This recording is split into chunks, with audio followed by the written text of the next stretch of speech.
Hi friends, welcome back to Jehovah Shalom cooking. ஆனால் வேசு கிறிஸ்துவின் சமாதானம் இல்லங்களில் தங்கட்டும். ஃப்ரெண்ட்ஸ், இன்றைக்கி நம்ம வீடியோவில் என்ன பார்க்க போகிறோம் அப்படின்னா, சுவையான மற்றும் ஆரோக்கியமான மட்டன் கொத்துக்கறி எப்படி வைக்கிறதுன்னு பார்க்க போகிறோம். நாளைக்கு சண்டே, இன்றைக்கே நமக்கு என்ன எடுக்கிறது என்ன சமைக்கிறதுன்னு திங்க் பண்ண ஆரம்பிச்சிருப்போம். ஸோ இந்த வீடியோவை ஃபுல்லாக ஸ்கிப் பண்ணாமல் பார்த்துட்டு எங்கள் அத்தை வச்ச இதே ஸ்டைலில் மட்டன் கொத்துக்கறி செஞ்சு சாப்பிட்டு பார்த்துட்டு உங்கள் கமெண்ட்டை மறக்காமல் பதிவிடுங்க ஃப்ரெண்ட்ஸ். சூடா இட்லி மட்டன் கொத்துக்கறி இந்த காம்பினேஷன் அடிச்சிக்கிறதுக்கு உலகத்தில் எந்த டேஸ்ட்டும் கிடையாது ஃப்ரெண்ட்ஸ். அவ்வளோ டேஸ்ட்டாக இருக்கும். ஸோ காலையிலேயும் போய் மட்டன் கொத்துக்கறி வாங்கிட்டு வந்து இதே ஸ்டைலில் மட்டன் கொத்துக்கறியும் சூடா இட்லியும் அவிச்சு சாப்பிட்டு பார்த்துட்டு உங்கள் கமெண்ட்டை மறக்காமல் பதிவிடுங்க ஃப்ரெண்ட்ஸ். வாங்க ஃப்ரெண்ட்ஸ், வீடியோக்குள்ள போகலாம். வீடியோக்குள்ள போகிறதுக்கு முன்னாடி அந்த சப்ஸ்கிரைப் பட்டனை கிளிக் பண்ணிக்கோ, கூடவே பெல் ஐக்கானையும் கிளிக் பண்ணி ஆளுங்கிற ஆப்ஷனையும் ப்ரெஸ் பண்ணிக்கோங்க ஃப்ரெண்ட்ஸ். அப்போ தான் நான் போகிற வீடியோஸ் உங்களுக்கு கண்டிப்பாக வந்துகிட்டே இருக்கும். வாங்க ஃப்ரெண்ட்ஸ், சுவையான மட்டன் கொத்துக்கறி வைக்கிறதுக்கு தேவையான பொருட்கள் என்னென்னு பார்த்துடலாம். இதுக்கு மட்டன் கொத்துக்கறி 1/2 கிலோ எடுத்துக்கோங்க. கறிக்கடையிலையும் நம்ம கொத்துக்கறின்னு சொன்னோன்னா கொத்தியே கொடுத்துருவாங்க. வாங்கிட்டு வந்து இதை அலசிடாதீங்க ஃப்ரெண்ட்ஸ். அலசினீங்கன்னா தண்ணியோட போயிடும், பொடி பொடியாக இருக்கிறதுனால. ஸோ அலச வேண்டாம். கறிக்கடையிலையும் ஒரு அலசிருப்பாங்க, அதே போதும். அதுக்கப்புறமா சின்ன வெங்காயம் 100 கிராம் கட் பண்ணி வச்சுக்கோங்க.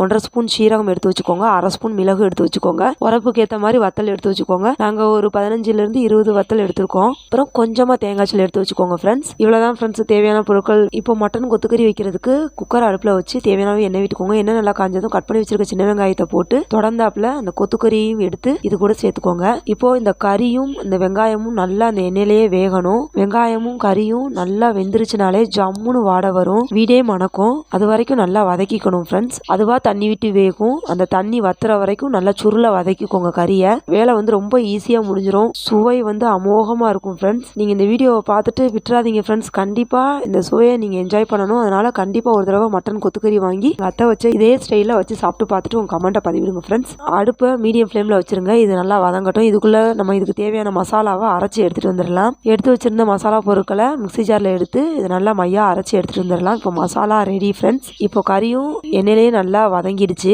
இப்போ 1/2 ஸ்பூன் மஞ்சள் தூள் சேர்த்துக்கோங்க. கூடவே நம்ம அரைச்சி வச்சிருந்த அந்த மசாலா விழுதையும் சேர்த்து தேவையான அளவு தண்ணி விட்டுக்கோங்க.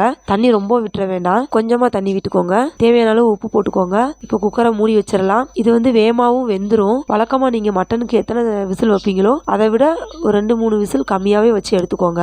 இப்போ இந்த விசில் வர்றதுக்குள்ள நம்ம இன்னொரு அடுப்பில் இட்லியை ஊற்றி வச்சிடலாம். நீங்கள் ஞாயிற்றுக்கிழமை காலையில் வேலையை ரொம்ப எளிமையாகவும் முடிக்கணும், அதே நேரத்தில் சமையல் ஆரோக்கியமான சமையலாக இருக்கும்னு நினச்சிங்கன்னா நீங்கள் கண்ணை மூடிக்கிட்டு இந்த மட்டன் கொத்துக்கறியையும் இட்லியையும் சூஸ் பண்ணலாம். வேலை ரொம்ப குயிக்காக முடிஞ்சிடும். அது மட்டும் இல்லை, ரொம்ப ஆரோக்கியமானது. இட்லிக்கு மட்டும் கிடையாது ஃப்ரெண்ட்ஸ், தோசை, சப்பாத்தி, பூரி, ரைஸ் எல்லாத்துக்குமே பெஸ்ட் காம்பினேஷன் இந்த மட்டன் கொத்துக்கறி. செம்ம தூளாக இருக்கும். இப்போ இட்லியையும் ஊற்றி அடுப்பில் வச்சாச்சு ஃப்ரெண்ட்ஸ். குக்கர் விசில் வந்துடுச்சு.